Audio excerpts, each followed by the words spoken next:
already. Oh.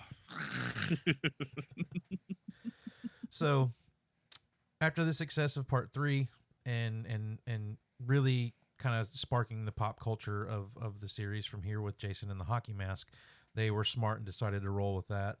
And we got into part 4. Part 4 is directed by Joseph Cito. It was released on April 13th, 1983. And again, with a budget of $2.2 million, ended up doing $33 million at the box office. And this is where, again, the score is still running the same. It's still Harry Manfredini. It's what's carrying these movies, and this is where they kind of get into their groove, which is sad considering it's called The Final Chapter. We're getting in our groove, but hey, this is it. We're done. No, just kidding. It's Final Chapter. Just kidding. So this one starts right where 3 left off. We pick right back up with Jason being dead in the barn, and I love that they actually do go back to that location. He's still in the same spot he was. It's almost as if they decided, okay, when they were shooting part 3, they were like, let's go ahead and shoot scenes for part 4 because this is where it's going to go.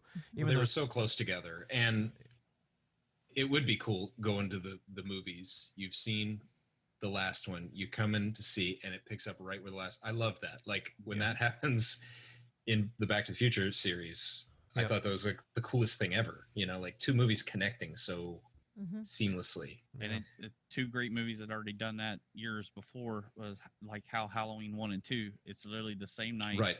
Yeah. And how Friday 13th is doing it, and they did a great job. Both of those are actually cool the way they do that. It's like, hey, didn't I just finish watching this movie? Yeah. Oh wait, we get a new one.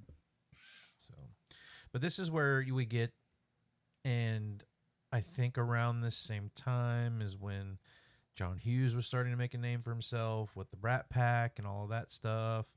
St. Elmo's Fire, all of those kind of movies were coming out. John Hughes might have wrote that, but I don't think he directed it. But this is kind of, I feel, where they decided to go with this one was like, hey, this is also something that's making money right now is these teen dramas. Let's try and put together a cast that kind of feels that way. And I think this is the one that does it the best and pulls that off. The actors in this, which we're going to talk about, and the exchanges between them seem very natural and not so like jarring like they are in like part 3 for sure, and in the ones before it. So we meet Corey Feldman, who might not have seen in a whole lot before this, but we all knew him because we'd seen the Goonies at this point. And he did this before the Goonies. I got a little bit of a story about that when we get to part 5. He actually did it before Gremlins too. This movie came out before. That's Gremlins. right. Gremlins was the movie before this one. That's right. So you may have seen him in Gremlins as well. But so he's another one we're going to add to the Almost Famous thing that we're going to do here. This is where he shows up. And I like the fact that we have a family. Yeah. It's a nice change of pace to have the little family dynamic. We still have the group of kids, but we also have a mother and her children, which is a nice change of pace, I think, after 3 films. And it's the first time we get something when there was, we're at these camps, so we don't see any of these kids that are at these camps. Well, finally, we're going to get a movie that has a kid in it, and we're going to see it from that aspect. So one thing I noticed in this watch that I'd never noticed before as many times as I've seen this movie is when they get Jason into the morgue. And this is another person I'm going to nominate for Almost Famous is Axel in the Axel in the hospital. You mean the necrophiliac? Right. Coroner? I'm bringing she's still hot. Well, she still is. Yeah. So, and he's just throwing the donuts on top of the body and then picking them up and eating them. And so I'm nominating him for Almost Famous because that actor, let me get to his name here real quick. Bruce Mailer was Sergeant Fackler in Police Academy. Yeah, he's Police I think he was in the first 3 or maybe. He's the klutzy one. Yeah, he was, and I remember watching this as a kid and being like, "Hey, I've seen that guy." So that's another one of my nominations for Almost Famous. I do like when he gets scared in the morgue there. by Jason, I guess. That's a good reaction. That's some good acting. When he says, "Holy Jesus, jumping Christmas shit." That's a good one. Jiminy Christmas. Now, Josh, you mentioned something you had never seen before. Is it something about the meat locker or the thing? Okay, because I noticed it, but I thought this was great. Go ahead. Yeah. So they're, the scare happens. The hand falls on the girl while they're banging in the morgue. Dude, these are the two most irresponsible hospital employees that have ever worked at a hospital. And nobody else apparently works at this hospital. Yeah, there's nobody else there. So, but he goes to load Jason up into the meat locker. And when he closes the door, like as he's closing the door, you can see a breath of air come up from under the sheet. Notating that he is still alive. That's nice. I had to rewind it for Jenny a couple of times. If this dude had just latched the door, everything would have been fine. Yeah, I'd actually noticed that a few years ago, and I thought I'd talk to you about it, Josh, because I mean that's what we do. Is me and Josh talk horror movies all the time. But it is definitely one of those things that I did not notice until later in life, but I noticed it a couple years ago, and I was like, "Holy crap, he's still alive!" But the thing that brings me to this: do they not check a pulse? Or anything on or does he even have a pulse? I mean, is he undead? Well, that's where the big debate comes from all of this. Yes. Is up until this movie, and even through this movie, Jason's just a hard guy to kill. Yeah. He takes an axe to the shoulder that goes pretty deep. It goes down to like, I mean, I don't know how no one's stitching him back up. I mean, he survives things that he shouldn't. Yeah, Actually live in the woods. No antibiotics. Come on, this man. Not to mention he survived this drowning. I mean, I don't know. Well, not even. I think we have established supernatural stuff by this point, frankly. But that's the thing. But they label him in the even when you read these or watch documentaries about him. He is still labeled as, like Josh has said, a hard guy to kill. This is supposed to be where we see Jason as the final movie where he is a just man. Right. And that's what it's like. Okay, this guy should be dead, like Jenny said, from infection. But I see what you're saying. Yeah, I mean, there's totally an argument there for there's something supernatural going on. I mean, we didn't. He took an axe to the head. I mean, he takes an axe to the head. That's the one thing. But even though it's kind of minute and scheme to the axe to the head, even the machete through the collarbone, through the shoulder. Yeah. There's arteries that run through there. Yeah, like he would have bled out. That goes deep, dude. That goes like 4 inches down through his entire. Yeah, you bleed out. Or at least your arm wouldn't work anymore unless you've got like, Peyton Manning's surgeon on deck to fix your shoulder up. It's stem cells, dude. Jason was on top of stem cells back in the day before anybody knew about it. That's what it was. But yeah, I mean, it's definitely the notion that there's something supernatural going on with Jason is absolutely there. I mean, it can't not be being as though that we just saw him get an axe in the head. Yeah, well, they explain that later in the series. Yeah. Do another retcon. We're not talking about that one right now. So, yeah, I'm so glad you brought that up, Eric, because I had in my notes, Jesus Christmas. But the scene in the hospital also really reminds me of Halloween 2, because it's dark. There's no one there. It's really after hours hospital. Yeah. After hours, the hustle bustle is over. Yeah, the creepy after dark hospital. Like I love. I don't think they do enough of that anymore. Like that's a prime place for a horror movie. I don't know if back in the day, if it's just movie stuff or if it was like that back then, but like. It doesn't matter what time you go into the hospital these days. All the lights are on. It is the brightest place you've ever been. It's just fluorescent light in every corner. There's no darkness. There's people everywhere. I mean, and there's people, but like the lights are always on. Like it's weird watching these old movies and the hospital lights are off. Yeah, it's creepy. But because I think of that all the time. I mean, for the last 4 years, I've been in and out of hospitals with a family member, and I'm like, I always walk around. I am never in a hallway by myself, ever. And I'm like, this whole thing about horror movies is just total bullshit. There's always somebody in that hallway with you, or at least probably almost not even just one, the minimum 3 or 4 easily. They definitely ask you to suspension of disbelief in these movies. That was the other thing Jenny and I were talking about. Is nobody wipes their ass in these movies either. Did anybody notice that? People get off toilets real fast. Well, in part 5, a guy takes a shit in the woods. Yeah. And he definitely doesn't wipe his ass. He He doesn't have it unless he wipes his ass with his leather jacket. Then I don't know. Maybe a leaf. Just as long as I ain't poison. Maybe it was just a clean drop. I mean, that happens. But every now and then you get lucky. But there's so many.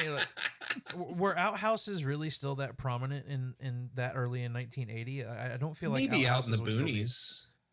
But out that way. They're kind of out in the country, Like we're not. We haven't hit Manhattan yet.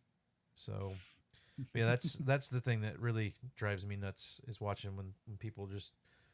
I'm gonna go take a dump and then something happens and I'm not like I don't care if somebody is chasing me or like something scary might be happening. I'm wiping my tush before I get off the toilet. It's like when Jason wanted to see the pee pants from Teen Wolf. You want to see these people wiping their asses. You need an ass wipe shot. If I don't see it, it didn't happen. This man's got a poopy butt in the next scene, unless I see some toilet paper, buddy. It's like I'd hate to be the guy in the morgue cleaning that one up. Oh man, he's dead and he didn't wipe his own ass. God. Why are all these people who were murdered having pants full of shit? So it would scare the shit out of me when somebody shows up with a hockey mask and a machete or whatever garden utensil. Fair enough. Yeah, Jason should carry some toilet paper around with him. So we're gonna get to meet our kids. Like you said, there's the family in this one who has the house on the lake. And quickly, I love the dog, Gordon. Gordon, yes, awesome. Gordon the Golden. Okay, and we're gonna get to that a little later. Yep. And then I noticed this time that the mom says to Corey Feldman, to Tommy, that he needs to get a haircut, which is a little foreshadowing. I didn't even think of that. All this foreshadowing of things. Well, I was going to say, she also says, what if the psycho wanders in? And like you had mentioned earlier, Jason. Yeah, because he leaves the doors open. It seems as though people do know about what's going on. So, again, this one is going to be this. I maybe disagree there. Does she know what's going on? I thought she's reading a paper on one of the scenes on the couch, and I think she reads something about it. But again, back to the last one. This is all going on within a few days of each other. Yeah, and I know people have telephones, and they're on the same lake. Yeah. They're on Crystal Lake, and yet people still keep coming for vacation, and they're still living there, and they're leaving front doors open. It's like, all right, you have telephones. There's some kind of communication, but yet we're just going to live life as normal, like nothing is happening. Well, it reminds me of Funny Games. You know, Funny Games. Mm-hmm. Josh, you saw Funny Games. Yes. Yeah, Funny Games is. That movie's fucked up. but it addresses it directly. Yeah. This is what's going to happen. Yeah. You're in this movie, and that's it doesn't matter. The neighbors are going to get it too. It's their turn next. But this mom and daughter run around the lake every day. Like they never see another person who's like, hey, guess what? Yeah, you make a good point. They're running around the lake. They don't see the ambulances or the police cars or anything going on. Like, come on.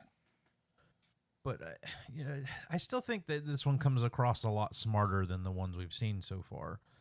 In some aspects of that, I do like that you get we're introduced to the family, and that's where you meet Tommy Jarvis, who's Corey Feldman, his sister Trish, who we mentioned briefly earlier, and we'll get to where she goes in this one, but I think she is one of the smarter final girls, and we'll talk about that towards the end of this one. But and then the mother. So I like that there's that family unit, and then we get introduced to the kids, and now this is where a couple more of my almost famous picks would come in, isn't it? Crispin Glover. Crispin Glover. McFly. He's full on McFly in this. This is a prequel. Is he though? Because I think he's a lot more outgoing than McFly would have been. I guess. Cause yeah, I guess, but he's still doing his Crispin Glover thing. Yeah. McFly is more like the buzzard from the old Bugs Bunny movies. The whole no. So you get him and Lawrence Monason, who's the guy who's talking with him, the guy, the dead fuck guy. I do not like Teddy, dude. Yeah. Teddy. He's like almost full on raping this chick later. Yeah. Oh God, yes. So and their banter back and forth is entertaining, but he's really being an asshole to, Yeah.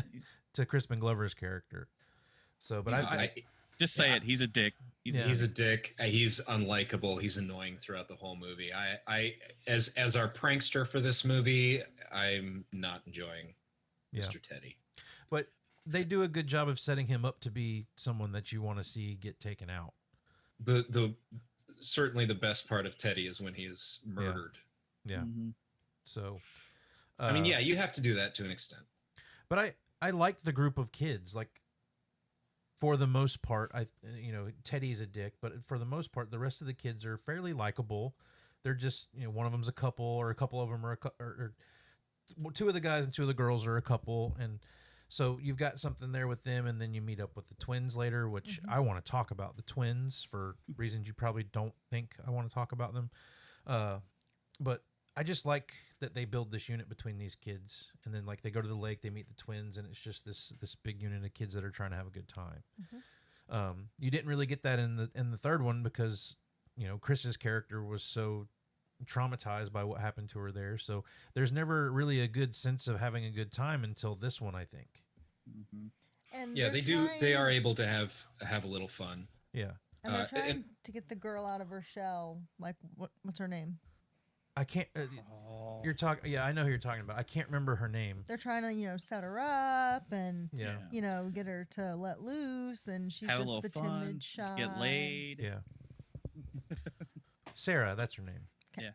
But I did notice in this one, and this is also you as they come into camp, you actually get to see Mrs. Voorhees' tombstone. Yeah. And who bought that tombstone? Yeah, I mean that's a nice little tombstone there.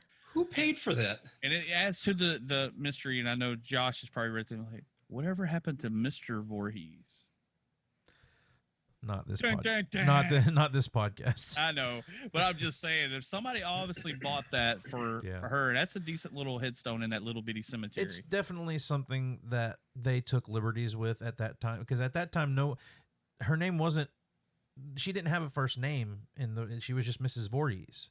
Mm-hmm. And Betsy Palmer didn't even know her name was Pamela until she saw this movie. She's like, "Oh, I didn't even know her name was. I didn't even know she had a first name."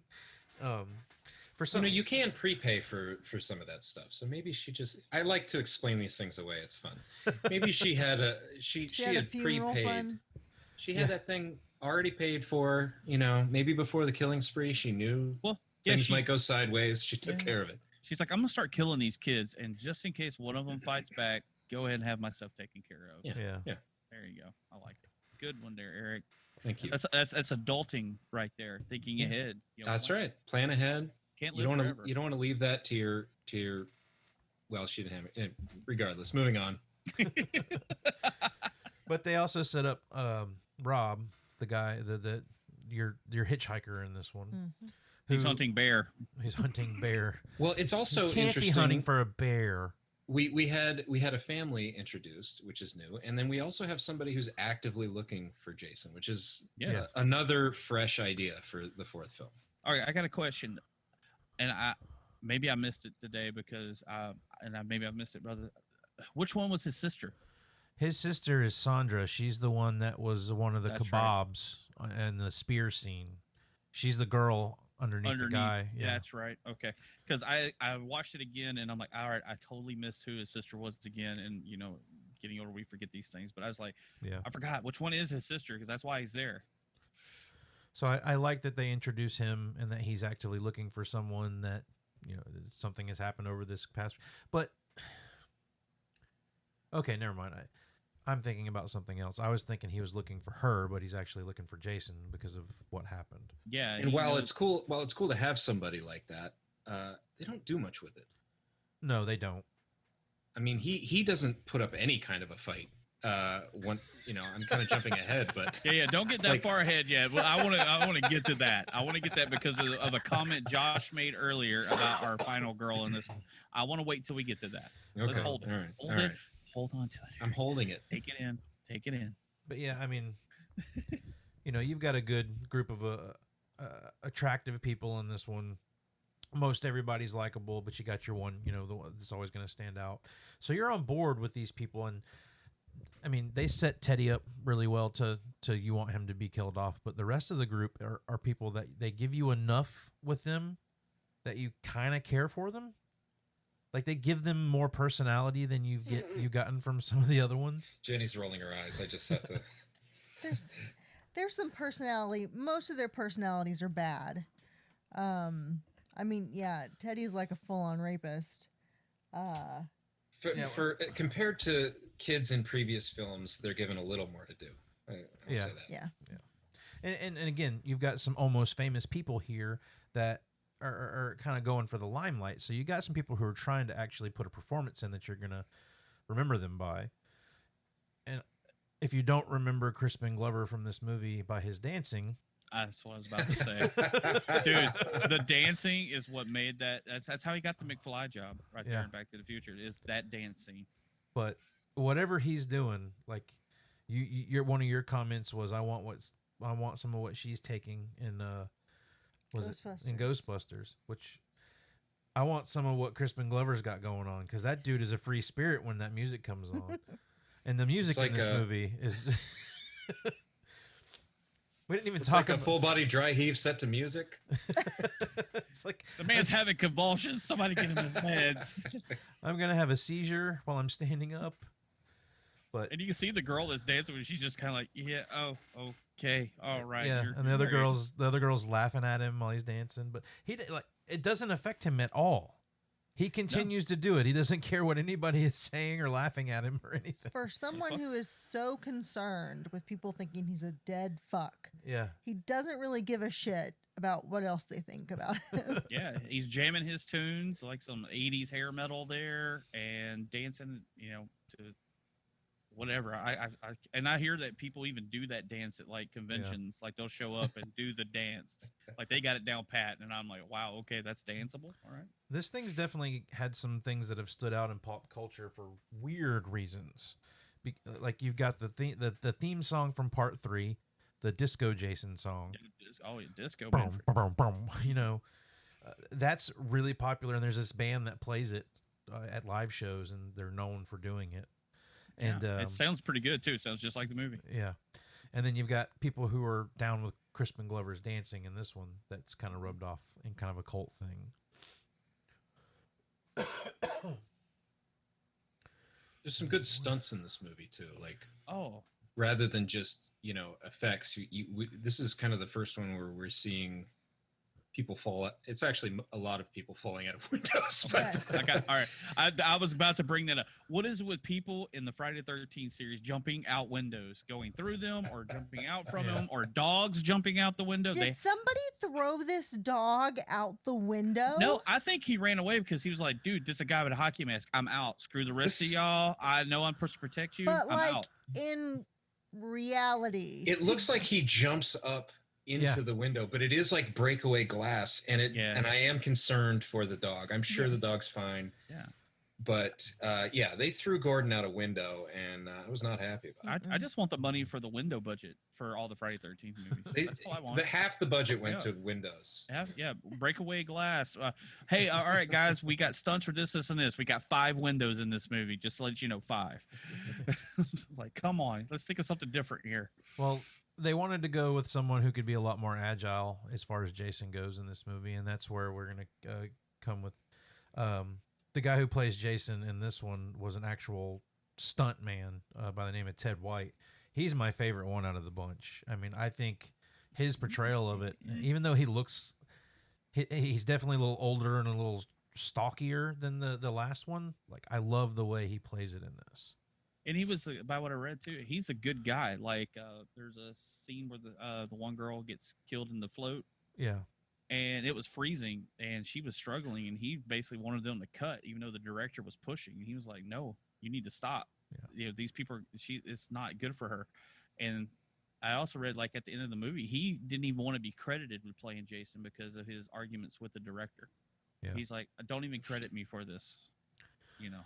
Yeah, that girl when they were filming that scene with her in the float raft or whatever, She was standing in the water with the fake body behind her, Yeah. molded onto her shoulders, but she ended up getting not emphysema. What did I say? Hypothermia. Yeah, she Hypothermia. ended up getting was cold. hypothermia from doing that. Yeah. Yeah, these summertime movies are always shot in the fall. But like, and here's another young lady who is just full on Yeah. stripping down, going out in the middle of the lake by herself, float on a raft. In the middle of the night. Yeah. And yeah, just It's I'm a gonna walk out in the woods. totally normal thing to do. Well, here's another thing. This could be very minor, but they're walking to the point where they swim and everybody goes skinny dipping. Again, Yeah.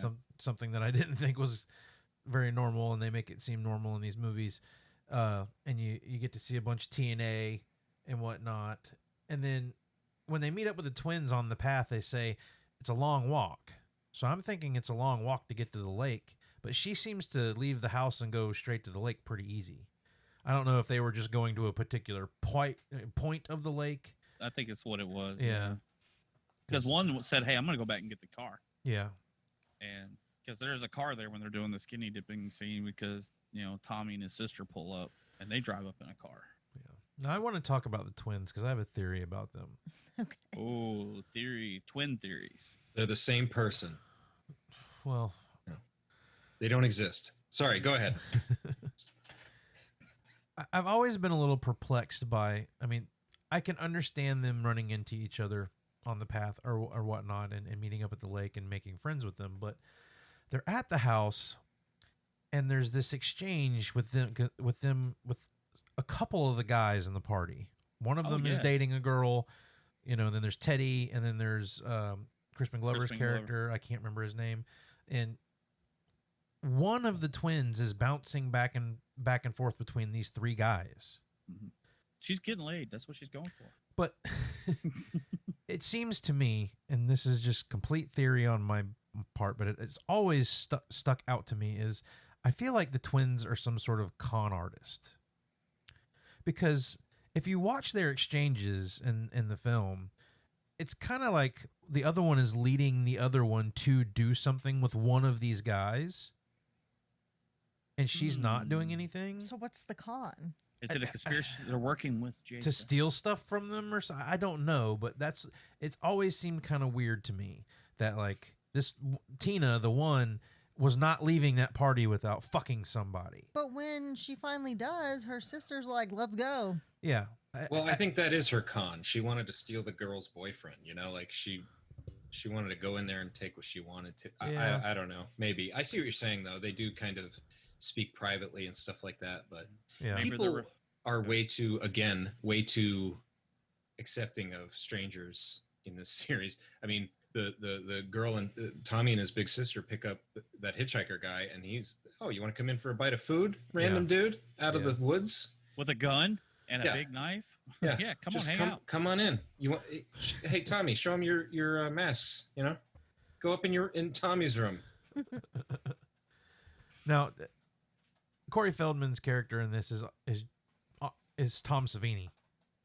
Yeah, I mean, his Tom room Savini is just does is just Tom Savini's workshop in this movie.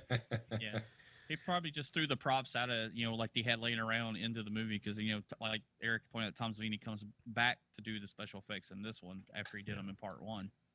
So at least we get back to getting a good special effects artist again. And there's some great special effects in this.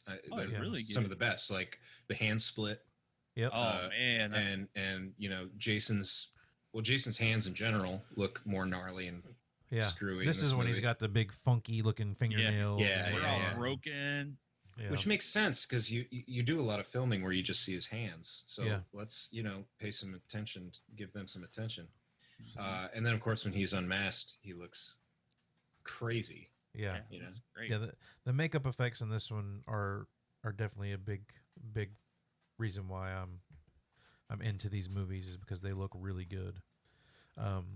One thing I meant to bring up back in part 2, but it runs through part 2, 3, and 4, is how many people notice that Jason full on runs? Oh yeah, He runs in part 2. He runs in part 3. Runs in part 4. Part 4. He always runs until later. I think. So these people, the people that claim to be these big Jason heads and Friday the 13th fanatics who lose their freaking minds when they see Jason running in a remake or they do anything with Jason running. Jason doesn't run. Yeah, he fucking did. He ran for 3 movies, and then we'll talk about where it goes from there. But these people drive me nuts. Anytime I see people making the comments about Jason doesn't run. People. He absolutely does. That part, was it part 3 where the van breaks down on the bridge and she takes off? You see him totally run around. I mean, he's hauling butt down that little creek bed to go catch her. Yep. And I'm like, even when he had the Sears and Roebuck overalls, I mean, he's sprinting.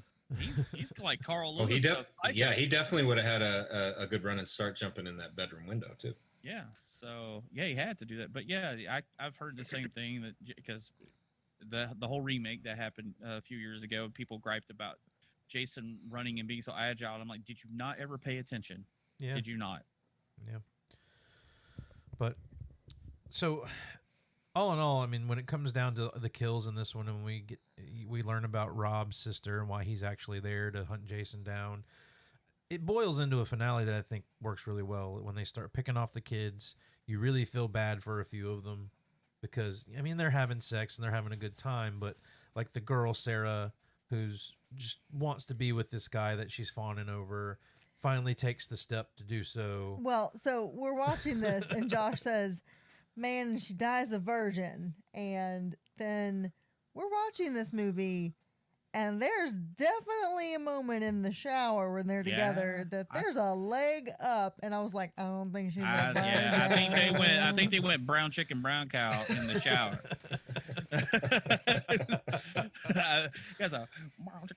But I never really noticed it until we watched it the other night, because you see her press against the shower door, and you see him grab her leg and lift it up. I'd never really noticed that before, so I always thought they never actually did the deed.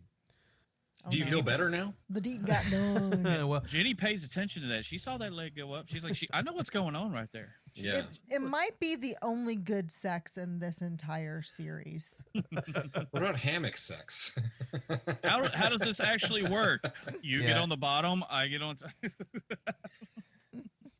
And Jenny also to bring up, that would suck being your first time in the shower like that. Yeah. But then, not too long after, she meets her in. But we start to see everybody get picked off. I love how they do the Crispin Glover's thing with the corkscrew, and then he gives him the corkscrew right through his hand. He was looking for it. So there's the comedy cue there, and then the meat cleaver right to the face. That's when I wish Jason could talk. You looking for this? Fucking corkscrew, bro. We had one that did that. We'll talk about him later. Yeah, that's true. But yeah, the kills are a little more creative in this one, I think. I think it's because of Tom Savini. Yeah, Tom Savini is definitely what makes this one stand out, along with the better kids in this one as well. Yeah. If Tom's listening, we love you, dude. Great work. Yes. Big Tom Savini fan. Amazing. I've heard a lot of people say he's not a very, very joyous to talk to, though. I've heard people. I don't care. I still love his work. Yeah. Hush your mouth, Josh. Have you talked to him? I haven't. Did you call him up yesterday? Ill of Savini. Yes. One of my former hairstylists went to his visual effects school. Oh, that's cool. Yeah, Josh, step into my office. Nope. So, but I love what Tommy does to save the day, but I also am thinking, like, would this kid really put this together this fast? I mean, we've seen he's a smart kid. I do like that they set him up that, he could work on cars. He could, every time they're doing something, the car breaks down, fix the car. Yeah. The electricity goes out, fix the lights. Yeah. It's like he's the man of the house. He's 13 years old, and you're asking him to do, or he may even be younger than that. But the part where he's watching the lady get naked across the street. Yeah. This is the most over the top, Crazy reaction. I mean, I don't know. I was I never a don't- 12-year-old boy. I don't know. Is it- He's almost doing like somersaults on his bed. What's happening there? I'll tell you what's happening. You've got a child seeing something and feeling feelings that he's probably never felt, and he doesn't know how to channel them in any kind Yeah. of Yeah. His reasonable brain way. does not know how to. He is comprehend. in full overload, just like I think it actually fits, and I think it's actually kind of endearing, and in movies that can be crude and stuff like that. It is kind of an innocent moment of an innocent kid that's about to lose his innocence, you know. Yeah, I agree. I mean, I think it can definitely seem like it's a little overblown his reaction, but I think kids that age seeing something like that probably would have reacted very similarly. So, and I mean, he saves the day in the end. Now, we haven't talked a whole lot about Trish because I love what she does. Now, there are a couple of things they do that are kind of stupid. When her and Rob show back up at the house, they break the window into the back door to get into the house. Now, why doesn't Trish have a key? That's one question. It's her house. But when they leave again to go to the place next door, they say, Tommy, close all the windows and lock the doors. You just left one door wide open for anybody to get into because you broke the fucking window out. Mhm. Yep. Well, this hitchhiker boy, that man, what's his name? Rob. You know, I'm thinking when I first saw this, Rob's gonna at least put up some kind of a fight. Yeah, that's yeah. Yeah, I was going to get to that because Josh was talking about how I think Trish is one of the better final girls. She's got her wits together, and this is probably where Eric was going. Is that scene where Rob's in the basement with Jason, and he's just letting Jason hack him up. He's killing me. He's killing me. But what does Trish do? I'm just going to stand here and watch this guy, and I'm not running out. But then the best part, she runs out. She goes right back into the basement. And like, what do you think? Jason magically just walked out the door? Is there a door in the basement going outside? No, he just killed the guy. And Yeah, he's in still there. The basement. I'm going to go back in there. I'm like, so that's where I have to disagree with Josh about Trish being one of the smart. I'm like, no, right then and there, totally negated anything else she did right there. Well, you can look at it in that sense, or you can look at it and she was going back to see if the guy was okay. But I understand your point of view. Yeah, Jason's still in the basement. Like, come on. It's like, I heard a noise upstairs. Let's go upstairs. Well, she had a machete and she hacked up his arm pretty damn good too when he grabbed hold of it. Grabbed hold of her leg. That whole part, like Eric brought up earlier with the hand. Yeah, That where he splits it in half. Yeah. That's Great effect. That is a great. That's why I said, yeah, Savini again. So don't care how mean you are to people, we still love your work. But I love that. I love that when she and Tommy are in the house trying to get it secure, and they decide it's not safe anymore. She runs to divert him away so Tommy could leave. Yeah. Tommy's not the smartest because he decides to stay and do what he does. So you can go either way. Were they smart or were they stupid for what they did? But I do find it interesting either way. Yeah, I mean, Tommy, like the girl in 2, is trying to get through to Jason somehow. Into the psyche, yeah. Yeah, which I agree is a stretch for a kid to think of, but it is interesting and it works enough to make Jason pause a little bit. Yeah.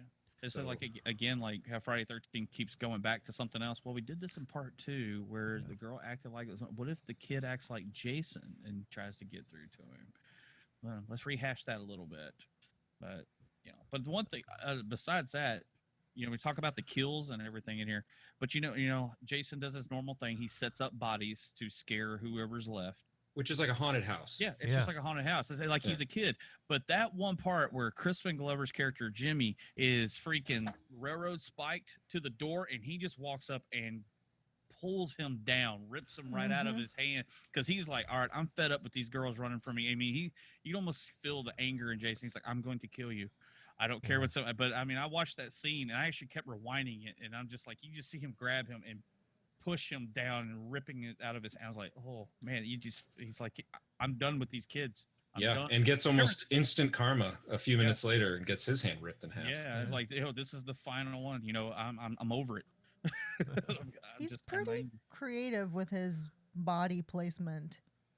It's not enough that he's killing these kids. He's like, got to make a statement.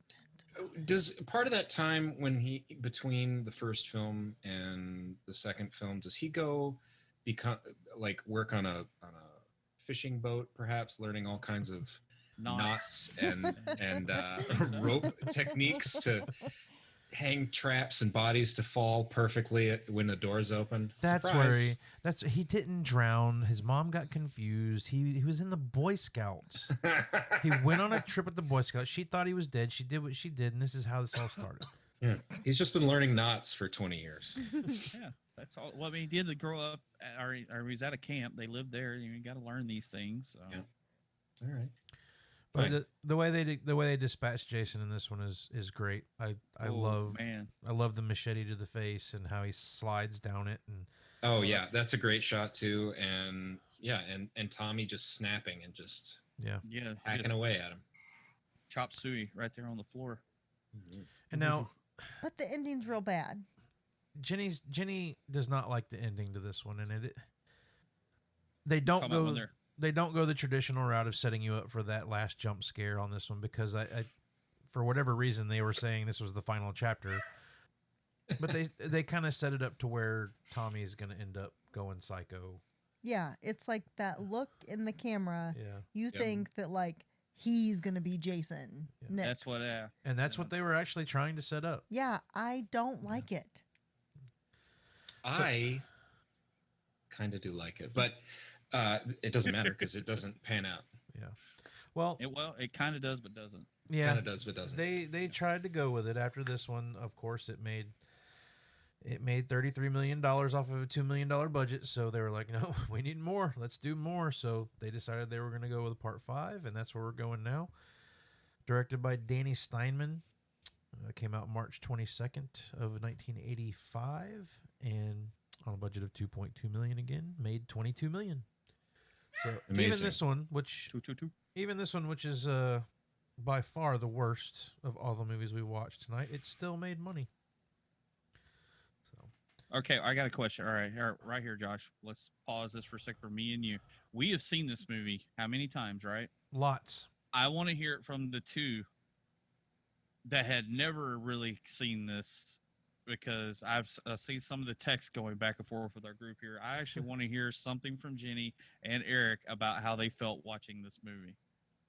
Well, let me set it up first. Let me set up where it goes from here. So. Set it up, Josh. Set it up, bro. So they end part 4 with, Tommy's going to be the psycho now, and Jason's dead. So the opening to this one is great with going back to Corey Feldman. Like, if they could have stuck with this premise, I think they could have gone somewhere with this movie and made it a little bit better than it ends up being. But Tommy is much older now, and an unspecified amount of time has passed, and he's going into a much lower level mental hospital from recovery from what happened. 5 years. Tommy's 17 now. So he's supposed to be 17 in this movie? But okay, wait. He's obviously 35. Yeah, he's actually supposed to be 17. I looked it up. They said it's but we're skipping the first part. Okay. Yeah. You got to get to the another dream sequence that we do in Friday 13th. Yeah. So,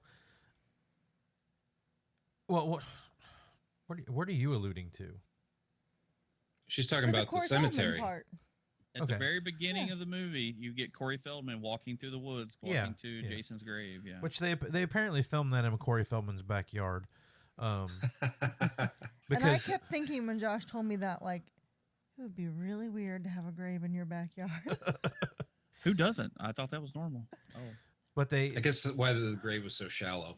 Yeah. Yes. Well, they had to do that because he's buried in a coffin, but there's still a big mound of dirt on it. But it's been a while, so it looks out of place. we find out this is a dream anyway. Dream sequence. It's a dream anyhow. Yeah. But Tommy's just sitting there screaming the whole time, and Jenny's like, "You deserve to die for not for not running away." Smart, a minute ago, and now he's a big dumbass just sitting there whining.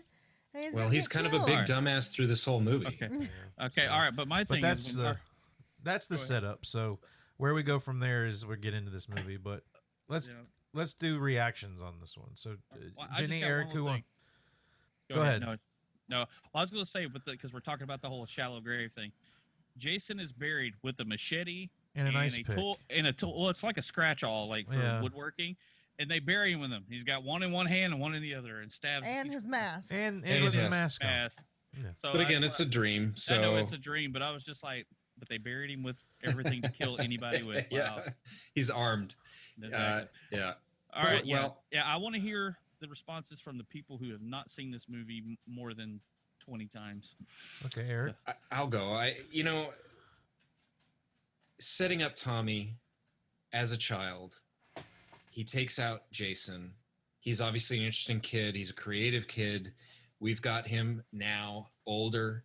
That's a great setup for a sequel, I think. I mean, that's done in other films and that happens in other places. And then they squander the shit out of it. He does almost nothing in this movie. He even at the end when he shows up, and we're not there yet, but he is virtually useless in this movie. And I don't like watching him sit there, and obviously you would be traumatized if you went through all that kind of stuff, but the stuff of him just, nothing pays off with him. Well, I've got my thoughts about that, and we see what Tommy is capable of throughout this. Yeah, because he knows martial arts. Yeah. I mean, he has some reactions to things where he ends up doing some things that are pretty crazy. He looks like he's out of an 80s action film. Yeah. Like he's jacked. He's got abs. He like ninja sweeps somebody. Dude, he's like the Linda Hamilton from T1 to T2, you know? Yeah. Learn something. He was like, dude, next time Jason comes, I got a knife and I know freaking Taekwondo. Got this. But the reason they didn't go with Corey Feldman in this one is because they couldn't. Corey Feldman had already signed up to do Goonies and couldn't get out of it. But to hear Corey Feldman talk, he would have much rather have done this than the Goonies, which I find crazy. Yeah. That's interesting. So my thoughts on this movie are it's terrible. It's trash. She's It's like, let me break it down to completely devoid of any redeeming value. I mean, the acting is so bad, and that's saying something for Yeah, a in this series. where you don't have to try too hard. Every single person in this is awful. Can we talk about your immense hatred for Junior? and his mom. Ethel and Junior, man. Ethel Oh and my Junior. god. They are the worst. I mean, I was going to bring this up later, but I mean, she is the most vile, hateful woman who has ever walked the face of the earth. And he is this man child that she just walks all over.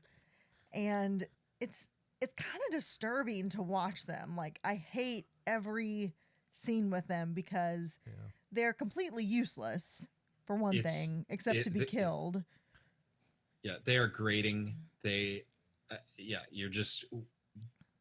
I get the concept of creating characters that you're going to enjoy being killed, where you start to root for the slasher. I do get that, but this is about 3 or 4 steps too far in that direction. They are so terrible. And she's angry that there's a Halfway house. Yeah, well, I mean, it's somewhere between a halfway house and like some kind of group home for mentally disturbed individuals. And she's so pissed off that they're there. Like, these are people who need help. And she's just like, well, not in my town or what. And they're all far more stable than she. Oh, and Junior yeah. are. She could live there. I mean, She needs to be maybe in there. she could be the cook. Because No. Her stew. They do need a new cook So gross. at the end of this film. Put some special seasoning in that for you, Junior. So nasty. God damn. I have a submission for Almost Famous on this one. Okay. Josh, I'm wondering if you picked this up.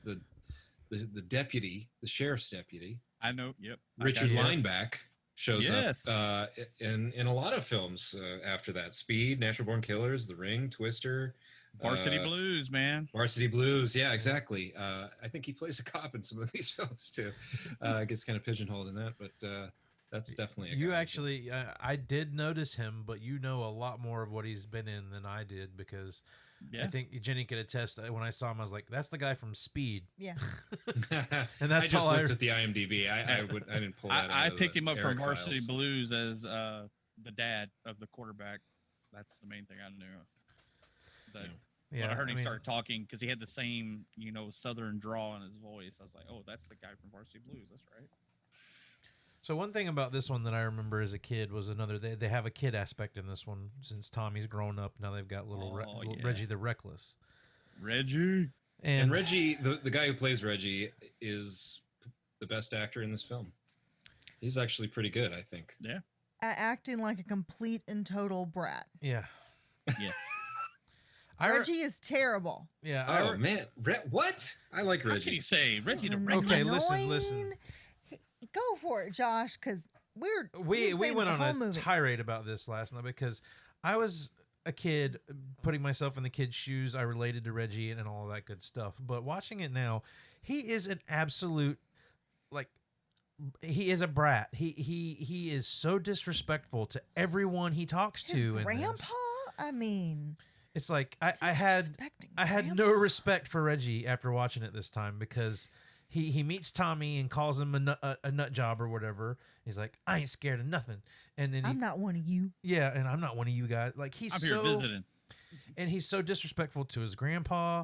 The only person he respects is Demon, and we don't even know anything about him. But apparently he's someone who travels the world. He's a nomad. But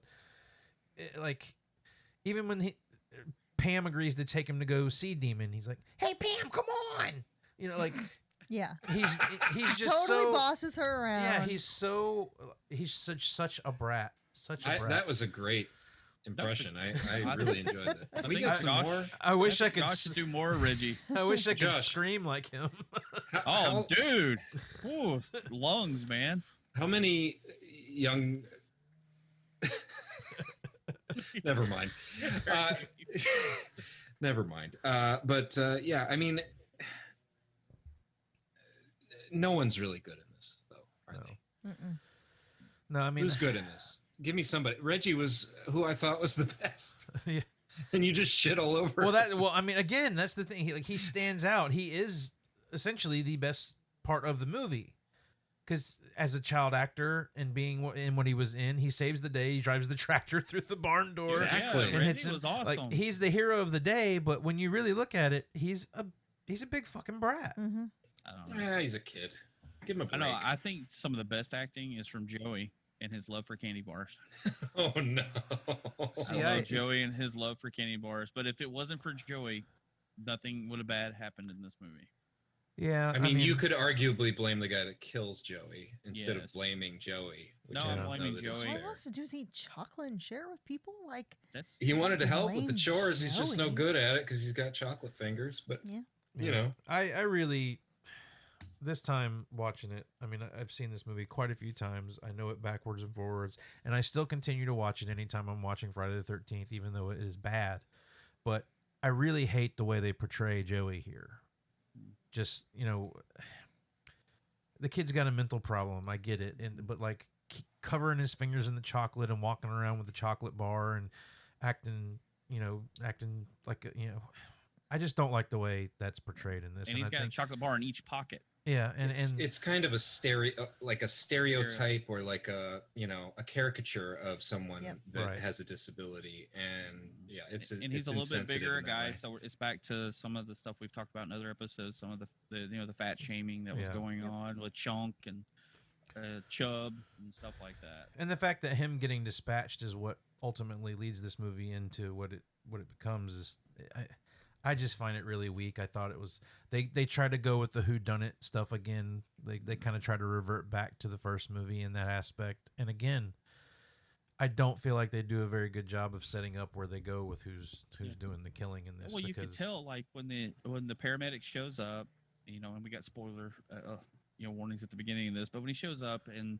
you see that one paramedic, like the one guy just, whatever, he calls them a bunch of pussies because they can't handle. And then he looks at, but you can see on his face, and then with that final one, he looks up, you can see like something break within his eyes, like, okay, you're obviously going to be. Yeah, they linger on that guy a couple of times. Yeah.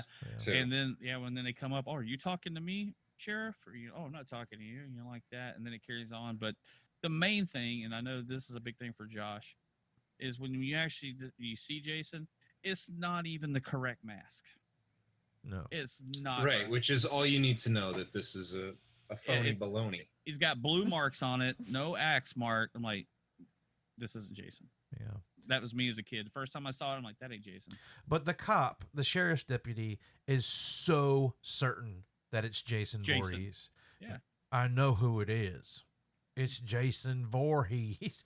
Where the hell did this Jaws mayor plot line come from in the middle of this movie? It shows up for 5 minutes, not even 5 minutes. No. The mayor's pissed off that there's killings happening in the area, and they blame it on Jason, and then it never comes back. He's the mayor of a town that consists of like 10 people. Yeah. Mm-hmm. Yeah. And they mentioned for the first time that Jason was cremated. Yeah. And I'm like, okay, which leads us to further down the line where that's not correct. But Yeah, because he even picks up his ashtray. This is your Jason Voorhees, and he pours out all the ashes. And you're like, okay, well, obviously that was wrong, but somebody at the morgue didn't get the memo. So, but other than that, I mean, I love that they take taking a shit and make it a romantic pastime in this. Oh, This- yeah, the two singing together. baby, what do they do? Ooh, baby, ooh, baby. And that guy, Demon, is another almost famous. Did you pull that one? Yeah. Yeah. Miguel Nunez Jr., Street Fighter, The Return of the Living Dead, Scooby-Doo. I'm looking at IMDb right now. I don't just know this man's catalog off the top of my head. I mainly know him from Return of the Living Return Dead. of the Living Dead, yeah. Right, Yeah. right. Part of the gang. So, but they don't really go anywhere all that interesting with this. I mean, they try to set it up to where maybe there'll be a new Jason and they'll continue it that way, but it all falls flat. Well, it ends kind of the same way that 4 ends, where they're teasing us that Tommy is going to now be the next Jason, or whatever, don the mask. Yeah, and maybe it could have worked if they would have had something better to go with, but it all really. I remember even as a kid loving the movies, being very confused by the ending because I still was kind of rooting for Tommy, even though he does nothing in this movie. Yeah. So Well, you're waiting for him to, because he's been through a lot, and you're waiting for that heroic moment for him to stand up to his demons or whatever, his fears, and he kind of does help it there at the end, but it's too little too late, and it's a wet noodle. Yeah. It's kind of like it, but it goes back even to the death scene again. Talk about how Friday the 13th rehashes things over. We're in another barn. There's another fight. Yep. And then Tommy grabs a machete, hacks Jason. He dies. He falls and dies, which is not Jason, but we find that out when he's laying in the bed of spikes. The mask is peeled back. But I was like, all right, we need to think of something else other than barns and killing Jason with his own machete. well, I mean, you want to talk about falling flat. I mean, even the reveal of who's doing the killing in this is so like, again, I don't think they set it up well enough to where when they show that the mask is off of his face, this guy went through all the trouble of getting a actual full head covering and everything to fool you. It just seems so well, that's the ridiculous. problem. If Jason was shrouded throughout the film, or quote unquote Jason was shrouded throughout the film, similarly to Mrs. Voorhees in the first movie, or maybe you see the mask occasionally, then you could understand, oh, it's just that paramedic with the mask. Yeah. But we see him in full light with that, fleshy, wrinkly head, and it's like, Yeah, if they played it a little closer to the chest, I think it would have been a more effective reveal. And not only that, we talked about Jason being a hard guy to kill. Well, this guy is too. I don't know if he was all on PCP or something, but getting hit with a tractor and then getting by rage. Yeah, yes. I mean, it must be just some Incredible Hulk type thing going on there. I don't know, because fueled by rage of a disabled son that he apparently gave up years ago. Yeah. Say he gave, because that's what they said. He was an orphan because the mom died in childbirth. Yeah, and then the dad just disappeared. And I'm like, and you're that mad because your child died, but you just left him there? Again, poor writing. Yeah. I don't think that was the point of this film when they were making it. They weren't trying to do anything. No, new the or point special. was print some money. Yeah, the point was let's make another $22 million. Exactly. When they pulled the mask off of him, I was like, "Who is that?"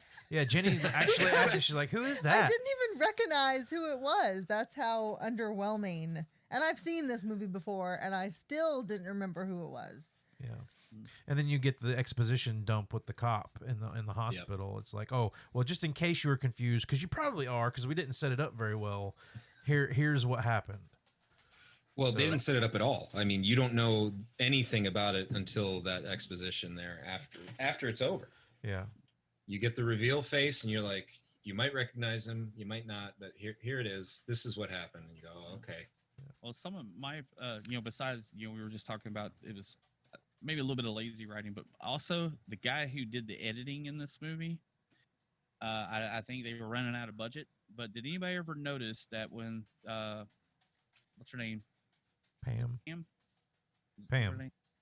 and Reggie are running away, she has this pink sweater wrapped around her shirt, and then it cuts away, no pink sweater, and it cuts back, pink sweater, no pink sweater. And then when they run into Jason at the ambulance, they run back, and she consistently has a pink sweater, no pink sweater, pink sweater, no. And then it cuts and Jason's wearing the pink sweater. I think I was waiting for Jason to be holding the pink sweater. And there's even one earlier in the movie where they're driving the truck down to whatever, and you can see them pass by the same set of rocks like twice. And I'm like, are we getting a little lazy? Hey, dude, this is part 5, bro. We're gonna make money anyway. Just throw it on the screen. It's good. People won't recognize it. It's 1984. It's good. But they try to go back to the surprise you scene with Tommy freaking out and stabbing her, and it ends up being a dream, and it's not good. They don't do it well.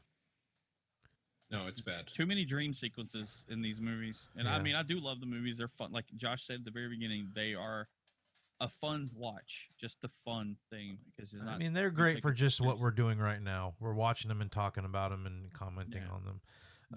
And that's really what brings me back to him all the time. I love when Tommy actually does go full tilt and puts the mask on at the end.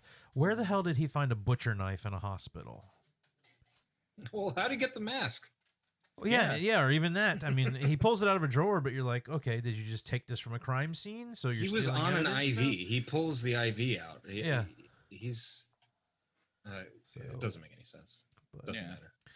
But unless you guys have anything else, I'm good as far as the retrospective here goes with Friday the 13th. Yeah, let's move into some overall opinions. So if we're gonna hammer through some of this here real quick, but if you guys had to rank these movies, what would I'm just curious what your rankings would be of these. I want to hear from the people who didn't grow up. I want to hear the people who didn't grow up watching these movies. I think my rankings might surprise you. I don't know, maybe not. So count down. So like worst, 5, 4, 3, yeah, worst to best. Oh God, I'm in the opposite order now. I'm never gonna be able to do it. All right. That is the best thing ever. It's only right 5. Jenny is one of the 2 college graduates we have on the show right now. Jenny, I hope you don't ever have to do I have a DUI degree test, like a toxicity. I'm sober, but I cannot do this. Count down from 5. I can't do it. Well, I'll count down. 5 is the worst. Yeah. In my opinion, I think 3 is the next. Yeah. And then I'm gonna go 4, and then 2, and then 1 is my favorite. Wow. Okay. 1 and 2 are my favorites. I just they're introducing new things at that time, and I feel like after that point, there's not much new going on. 4 brings some new stuff to the table, and it's a little, like you say, it's a little better written. It's a little more put together than some of the others. But yeah, 1 and 2 still have some mystery and some intrigue to them that I think is worthy of their ranking. Okay. Worst one is 5, followed by 2.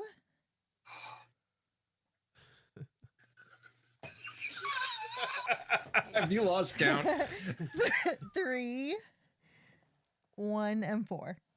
There you go. Well, all right, Okay. Jason. All right. Do you think mine and yours are going to be the same, Josh? Okay, we'll do it together. Okay. All right. We start at 5. Yeah. So number 5 is 5. 5. Number 4, 4, 2, 2, 3, 3, 1, 2, 2, 3, 1, 4. 4. Man, we've been friends too long, bro. Yeah, absolutely. The Jason and Josh, the original names for Jason Voorhees, are the same numbers. Wow, that go figure. That's adorable. Adorable. Oh, it's so sweet. I mean, Jenny was kind of close to that as well. Yeah, a little bit. I thought she was going to have the same one as me there for a second. But I mean, I guess, honestly, part 1 is probably better than part 3. But I still rank 3 high because of the iconography of the mask and everything. The mask. That is pretty funny. I had a note in my notes that said 3 gives us the mask and not much else. You're fair in saying that, I have to say. I mean, it doesn't really have a lot, but I do like some of the kills in it. So, and that leads us into top kills. Top kills.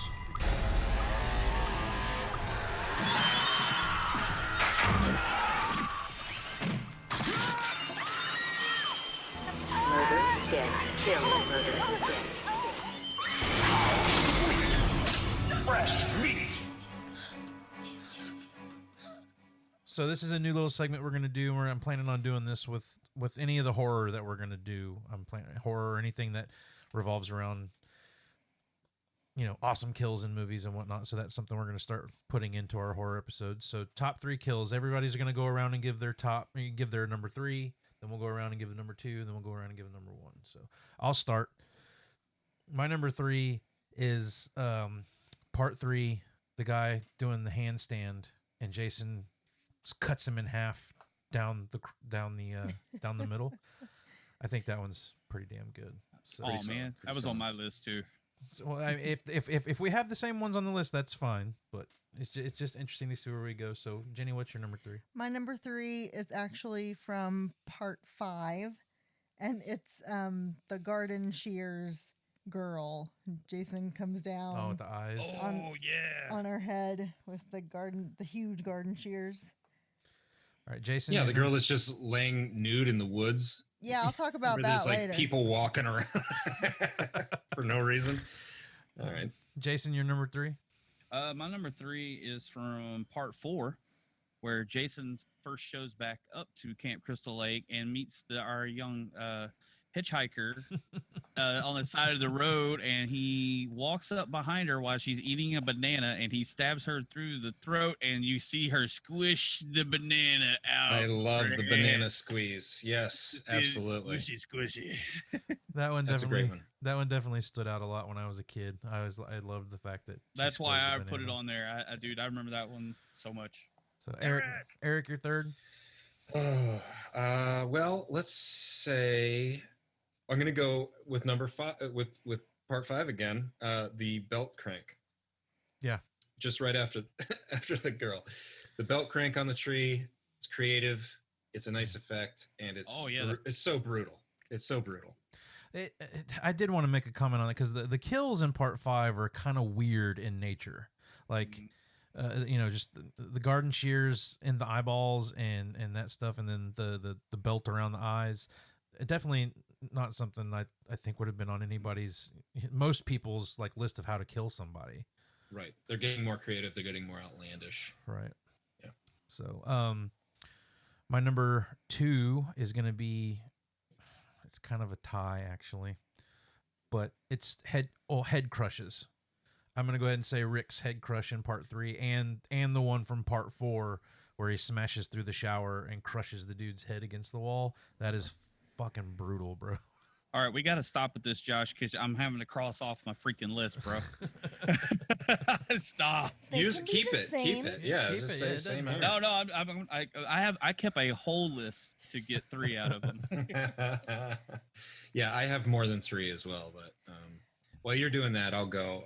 Number 2 for me is going to be the guy in the wheelchair rolling down the stairs. Dude, that's a great kill. That's an iconic one too in the movie. Yeah, it's just hysterical. My number 2 is Mrs. Voorhees from Yes, the first great. one. Satisfying, a good effect. Yep. Toothpicks. Man hands. I didn't even Yeah. see the toothpicks. I gotta Yeah. look back. At You that. gotta go back and watch it.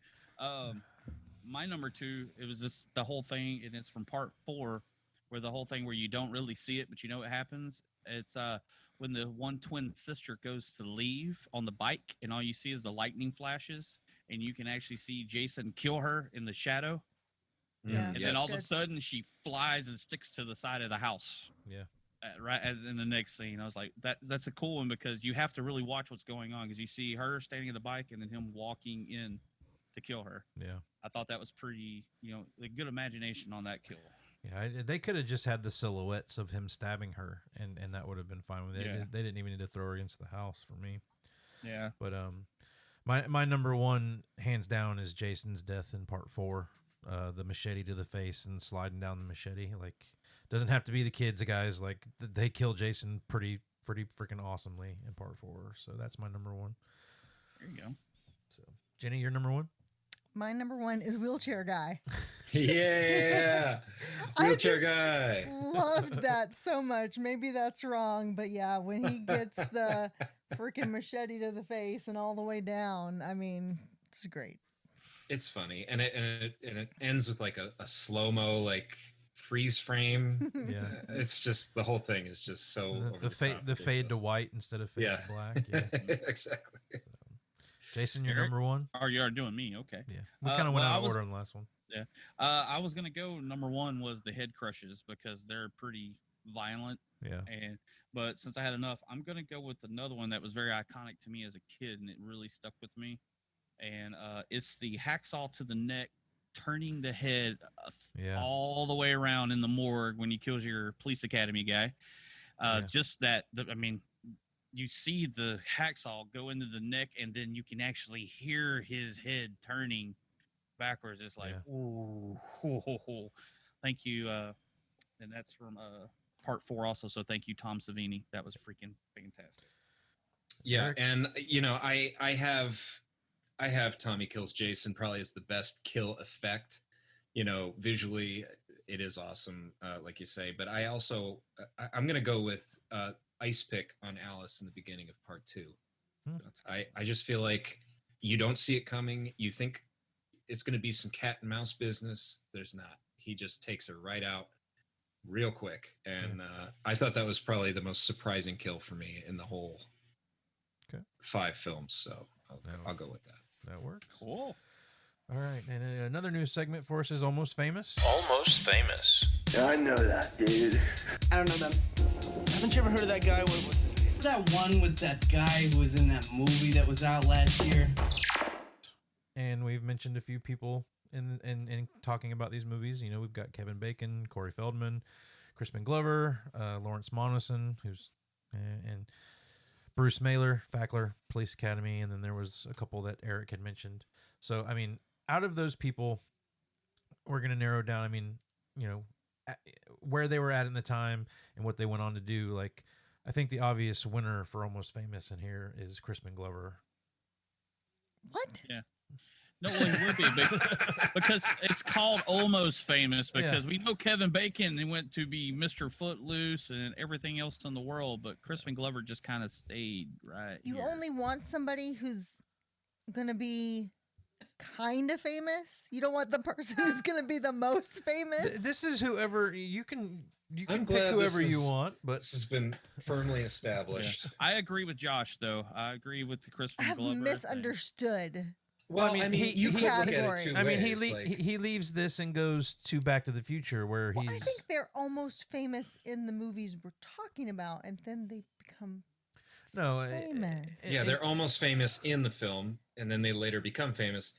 I see both sides of this, and I don't know how to resolve this issue right now. I feel like Crispin Glover's still like almost famous. Like, well, I mean, Well, there that's you, Josh's there point. you go. I mean, Yeah. so Yeah. but my point is Kevin Bacon, because he's Kevin Right. Bacon. Like, there's He's a the biggest game name Well, he's- named after him. He's still relevant today. Like, no, I mean, my idea for this is kind of like Eric just pointed out is almost famous. Is Crispin Glover is like, you know who Crispin Glover is, but what did he go on to do past this? He's still kind of almost famous. What is he? Yeah, he did McFly. Then I can't remember what else. I know he was in the I mean, Charlie not- Angels reboot, Yeah, and then he was Willard in the remake of Willard. he's that guy. He's like, you know that guy, that one guy, that dude. Like, kind of like it says in our little Fine. soundbite. So, I'm We gotta sorry. live with this one, Jenny. But I'm we s- all agree that Kevin Bacon is probably the most famous. Yeah, absolutely. Certainly. out of Absolutely. all Certainly. these movies. It would go Kevin Bacon, Corey Feldman, and then Yeah. from then on.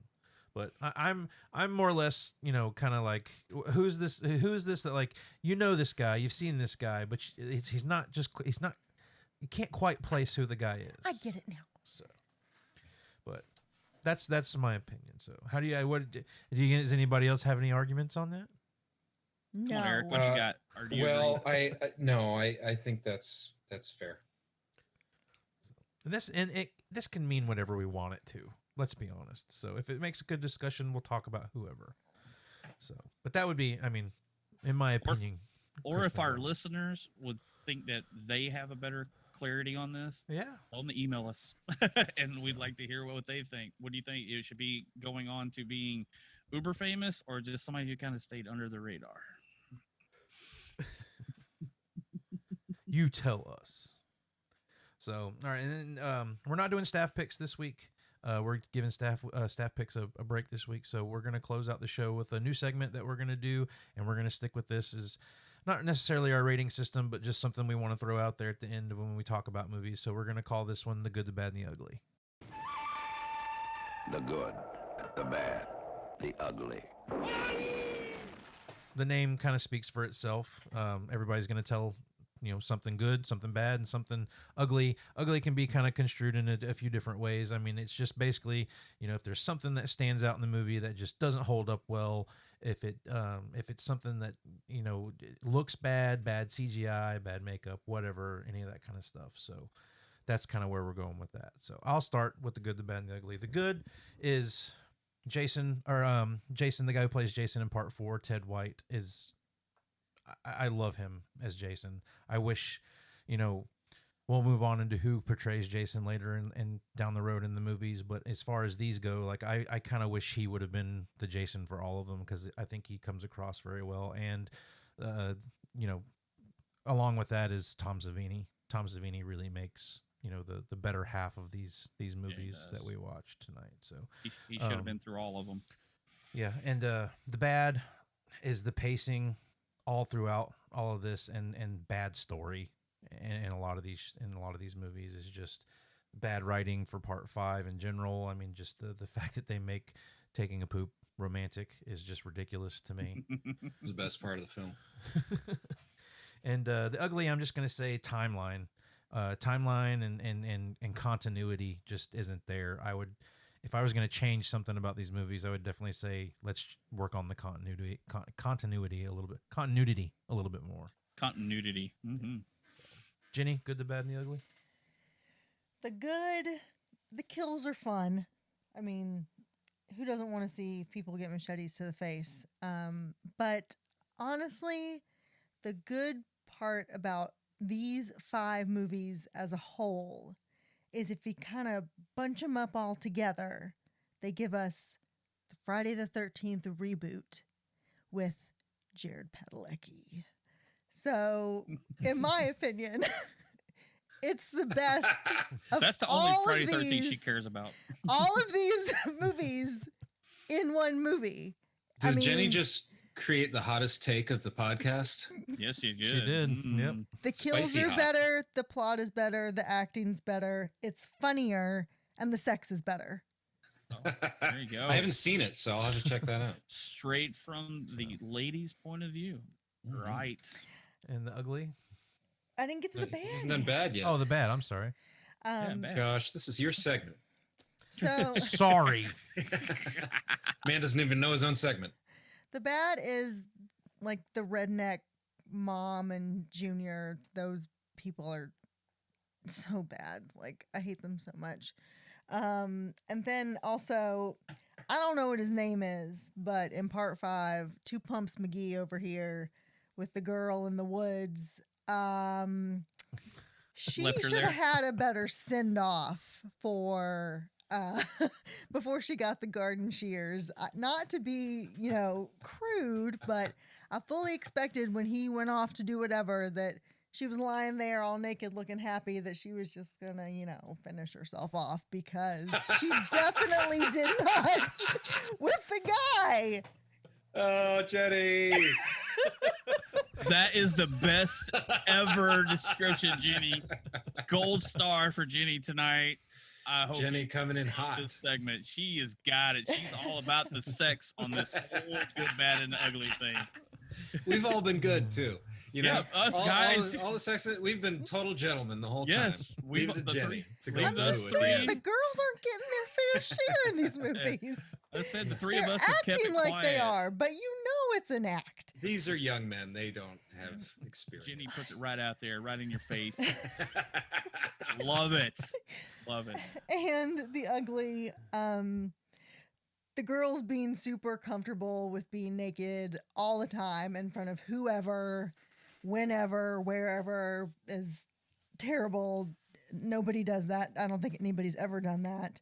And then the fat shaming again with Shelley, and then with the guy whose name I don't remember in 5. It's just, it ages very poorly. Yeah. Jason, good, the bad, and the ugly. My good, I would go, and Jenny touched on it, is the creativity in the kills and the makeup and all of it from part 1 even to part 5. Even though part 5 was not that great, it was still just the inventiveness of something new that came out in 1980. I mean, we're starting this whole slasher genre since Halloween, and these ideas of different ways to dispatch somebody with, it could be something easy, like you said, as a corkscrew, or anything Jason or his mother could find to get rid of camp counselors.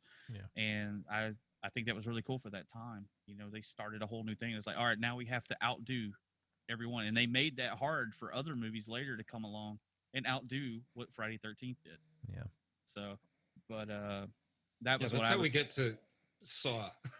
Yeah. Crazy ass contraptions. How do we keep making it more? Because they just But, ran out of simple ways to kill people. But yeah, that's my thing I take away from these movies, and besides them being such a great part of my childhood. But that's because they're memorable for the kills and watching Jason pick people up by their head and crush their heads. So you're like, okay, that's cool. The bad, a lot of the acting in this movie. I mean, we had a couple people who did really good performances, but like you got into part 5 with Junior and his mom. That takes away from some of it. Even watching these again, you're kind of like, wow, that is really bad acting all around. It's like, we could have done better. But I know you're working on a budget. We just need people that have some kind of acting background on a play or something. Let's stick them in a movie or whatever. But that's my bad. The ugly are a lot of the practical effects in the sequels that Tom Savini didn't do. Like the poor 3D effects in part 3 that were, you definitely could tell that, definitely not a rattlesnake striking somebody in the face, and so on from there, along with the editing mistakes I was pointing out earlier about part 5 and the lazy writing. That all works together to me. But to me, that happened in all the ones like 2, 3, in 5, or going on from there. But that's my good, bad, and the ugly. It's just I wish we could have done better. But hey, Jason kills people in the most awesome ways, and he keeps doing it for years after part 5. So, All right, Eric. Okay, well, good. I'm just gonna say Jason attacking the boat in the first one. Yeah. Something so effective about that. I know it's you can kind of take it and separate it from the idea of hockey mask Jason for it's kind of a different thing, but yeah, that moment is so effective. It's one of the scariest. I think it's the scariest part in any of these movies we watched, and it's just a perfect little moment when you're letting your guard down, like you said. Yeah, and it looks so good. The effects look so good. That they're the makeup and that kind of stuff. I love that. The bad, I'm just calling out Teddy here. Teddy in part 4. Yeah. Probably knocked part 4 down a notch for me in my ratings. That kid was brutal. Everything he said was brutal. Everything he did the whole time was annoying, and I couldn't stand him. And I thought he would be my ugly, but Ethel and Junior take the cake. Those two in more ways than are one. cranked up to 11 as just him eating the soup and gribbling out of his mouth. Good God. Last week we talked about subtlety in Ghostbusters. This is the opposite of that. This is absolutely going completely off the rails. Someone should have said, hey, just take it down just a touch, bud, because this is just too much. It's bonkers. And God, I hate him. Yeah. And again, That's like this, setting up people that you are glad, like if you're glad to see anybody go in any of these movies, it's fucking Junior. Yeah. Oh, yeah. It's like when he goes, it's like, God, you couldn't have done that earlier. Mm-hmm. Oh, that's that whole motorcycle scene where he's riding around screaming because just yelling for his mother. Then he gets beheaded. Oh, it's like, bliss. It's like you feel the literal weight off your shoulder once he's gone. Yeah, like the literal weight was lifted off of his shoulders, his head. About 8 pounds. Yeah, about 8 pounds. So it was great. He probably had like a 12-pound noggin, if we're being honest. But well, I think that'll do it for Friday the 13th, 1 through 5. I had a great time talking about them. I had a great time watching them. I'm glad we made a couple of new fans. So I'm sorry to have to make everybody watch 5 movies like that, but I figured it would be fun for us to do. So maybe next time we can decide which ones we're going to do in a little more advanced and talk about them, or watch them over a longer period of time. But that's it for this week's episode. Please share our podcast with your friends if you like what you're listening to. We would really like to get our name out there as best we can. So I'm asking everyone personally here on the show tonight, instead of the tag at the end, that will still be there. But we would definitely like, if you like our podcast, please give us a share, give us a like, subscribe. Please. Write us a review on Apple iTunes. It'll definitely help us out. Spotify, wherever you get your podcast. So with this, also we'll start the October movie season, and we're going to be doing October full of horror comedies. So everybody has that to look forward to. So this kind of jumps that off. So what I'm calling it is Friday Night Fright Fest with the VHS files. So we're going to do, the next movie we're going to be doing on the podcast is going to be The Lost Boys. So a little kind of crossover from this Corey Feldman into The Lost Boys. So that's what we're going to be starting out October. How many Corey Feldman movies can we I was about to fit say in the first 10 episodes? Yeah, VHS Files, the home of Corey Feldman. Welcome to the Corey Feldman files. He was very prominent in the 80s. You kind of can't avoid him. So, and then we're not doing Gremlins this month. We're not doing Gremlins. No, that comes in December. That's a Christmas that's later. movie. That's a Christmas movie. So, but that's what we'll be talking about next week is The Lost Boys, and that will kick off. Well, it will officially kick off the Friday Night Fright Fest throughout the month of October. So please tune in and listen to us talk about that next time. But until then, be kind, rewind. Bye-bye. It's over.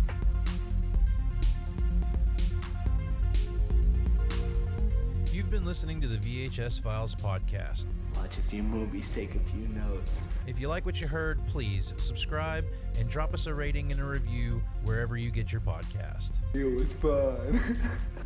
Email us your comments, questions, and movie suggestions at the.vhsfiles@gmail.com. I've seen one too many movies. Follow us on Facebook at VHS Files Podcast. Don't you blame the movies. On Instagram at VHS.files. Movies don't create psychos. On Twitter at VHS_files. Movies make psychos more creative. And head over to our YouTube channel at the VHS Files Podcast for more content. Thanks for listening. Shut this shit down. I saved it all up for the end there. That was hysterical, Jenny. I was waiting. Boy, That she was just threw that out hysterical. there. Women are not being satisfied, bro. You need to come into this shit with a whiskey dick and be ready to lay it down for 20 to 30 minutes. No two pump